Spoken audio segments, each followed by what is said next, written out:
Nora's life is a nightmare. She witnessed her father's infidelity to her dying mother, Yvette, who remains in a coma. Her home is ruled by her cruel stepmother and stepsister. Singing offers escape, but her talent show dreams are crushed. A brief romance with Anthony turns into a forced engagement orchestrated by his manipulative grandfather. Imprisoned by her father and stepmother, Nora faces utter despair. Then, a knock at the door. Anthony is there. But why? What awaits Nora on the other side of that door? Has he come to rescue her? Or is he another player in the game that's been rigged against Nora from the start? What will happen when the door opens? Anthony stepped forward, his voice steady despite the storm raging within him. "I love Nora," he declared, standing tall in front of her father, stepmother, and stepsister. "And I intend to marry her." A stunned silence fell over the room. Henry's eyes narrowed, Wendy's lips curled in disbelief, and Angela scoffed, crossing her arms. But Anthony didn't waver. He knew this was the only way to keep Nora safe. His grandfather had made it clear. If he agreed to the marriage, Nora would be protected. It was a choice Anthony hated, but one he was willing to make for her sake. Nora, still reeling from the betrayal of being imprisoned in her own home, looked at Anthony with a mix of gratitude and uncertainty. She had dreamed of escape, but not like this. Not as part of another manipulative arrangement.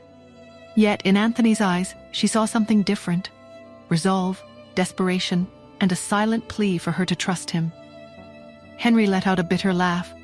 "So you're really going through with this nonsense? Marrying her?" "Yes," Anthony affirmed. "And you will treat her with respect from now on," Wendy sneered. "And if we don't?" "What, you'll throw your grandfather's money at us?" But there was fear in her voice. She knew the power Anthony's family held, and she knew they couldn't afford to challenge it. Henry exhaled sharply. "Fine. But she stays here until the wedding." Anthony clenched his fists but nodded. It wasn't ideal, but at least now they wouldn't dare harm her outright. Days passed, and though Nora was no longer locked away, she still felt like a prisoner. The house was suffocating, filled with resentment and hostility. Wendy and Angela found new ways to torment her, whispering cruel things just out of Anthony's earshot, ensuring she felt unwelcome. Henry barely acknowledged her. The weight of it all bore down on her, each day feeling heavier than the last. She tried to hold on to the hope that things would change, that Anthony would find a way to truly free her. But the constant stress, the malnourishment from skipped meals, and the emotional toll of her existence in that house began to wear her down.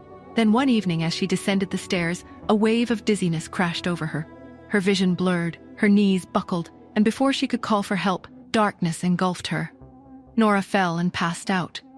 A few hours later, Nora woke up and to her surprise was on a hospital bed. As she looked around, the doctor approached her. "Miss Smith, you're pregnant." The doctor's words were like a thunderclap in Nora Smith's ears. Her sleepy eyes widened suddenly.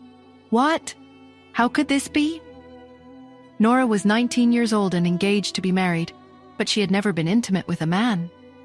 But the doctor handed her the medical report so she could see for herself. "You're already well along in your pregnancy. You're not in good health, so I'm afraid an abortion would be too risky for you. Your only option at this point is to give birth to the child." Nora returned home in a daze.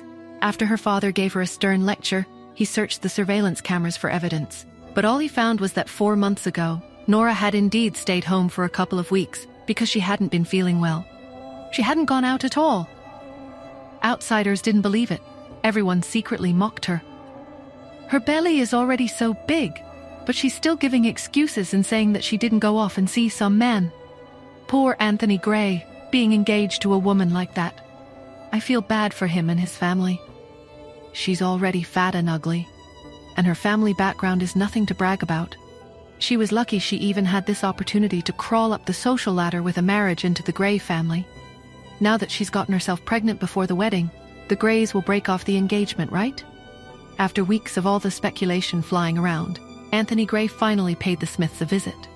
He sat down with Nora and her father in the study. By that time, Nora's belly was already bulging. 8 months into her pregnancy, her belly was so big she couldn't see her toes when she looked down. Nora's father asked cautiously, "Anthony, are you thinking of breaking off the engagement?" But Anthony's answer surprised him. No, my grandfather won't allow it. The Greys were rich and powerful, with a social standing far above anything the Smiths could dream of. No one would blame them for taking this opportunity to break things off. There didn't seem to be any way they could benefit from going ahead with the engagement. The more Anthony thought about it, the angrier he became. He cursed furiously.